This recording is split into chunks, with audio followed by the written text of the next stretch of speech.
Hey guys, welcome back to the channel. In today's video, we're diving here at De Beldert and I'm taking you with me as we go through the history and current state of this amazing dive site. Currently it's 36 degrees Celsius, so let's dive right in. It might be hard to believe when you're standing here today, but De Beldert wasn't always a dive site. In fact, years ago, this wasn't even a lake. This entire area was used for sand and gravel extraction. Day after day, huge amounts of sand and gravel were extracted here for construction projects throughout the Netherlands. As the excavation continued, the pit became deeper and deeper. Eventually, the excavation work came to an end, and nature slowly took over. Groundwater gradually filled the quarry, creating the lake we know today. And that's actually something you still notice in the water. The steep slopes and changing depths aren't natural at all. They're the result of decades of sand and gravel extraction. As recreational diving became more popular in the Netherlands, people started to see the potential of this lake. Instead of leaving it as an empty quarry, it slowly transformed into a purpose-built dive site.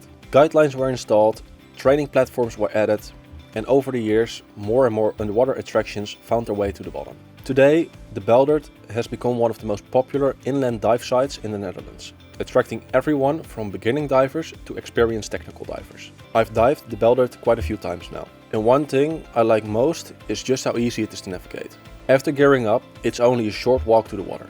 The entry is straightforward, and once you're in the water, you'll quickly find the guidelines leading you from one attraction to the next. Unlike some Dutch dive sites where you constantly navigate with your compass, here you can simply follow the underwater routes and enjoy the dive. And there's actually quite a lot to see. Probably the most famous attraction is the cockpit of the Boeing 707. It's become one of the landmarks of De Beldert, and almost every diver who visits the site wants to swim through it. But that's definitely not the only thing you find here. There are several boats, a car, training platforms, statues, and plenty of other objects spread throughout the lake.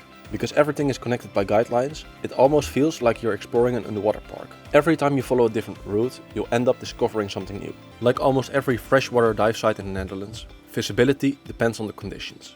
On a good day, you can really appreciate all the underwater attractions. On a bad day, it quickly becomes more a navigation dive. Fortunately, the guidelines make it easy to find your way around. It's also a really good place to practice buoyancy, because if the visibility starts dropping, you'll immediately start noticing how important good trim and finning techniques actually are. Even though most people come here for the underwater attractions, there is still freshwater life to be found.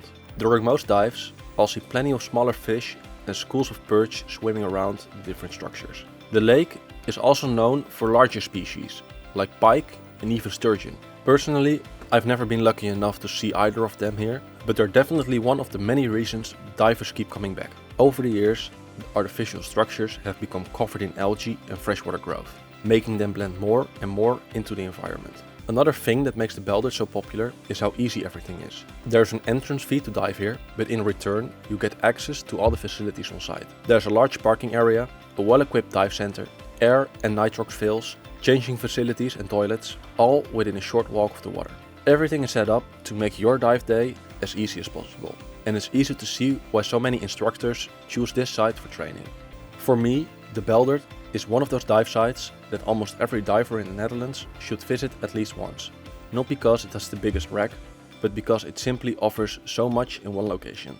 Whether you're starting out, practicing new skills, or simply looking for a relaxed dive with plenty to explore, there's always something to see here. It's well maintained, easy to access, and suitable for almost every certification level. And that's exactly why De Beldert has remained one of the most popular dive sites in the Netherlands for so many years. If you guys enjoyed this video, make sure to give it a like and subscribe to the channel. And let me know in the comments what dive site you'd like me to check out next. Don't forget to check out the links in my description for my other social media pages and more information about the dive site De Beldert. And as always, dive safe, stay curious, and I'll see you in the next one. Bye bye.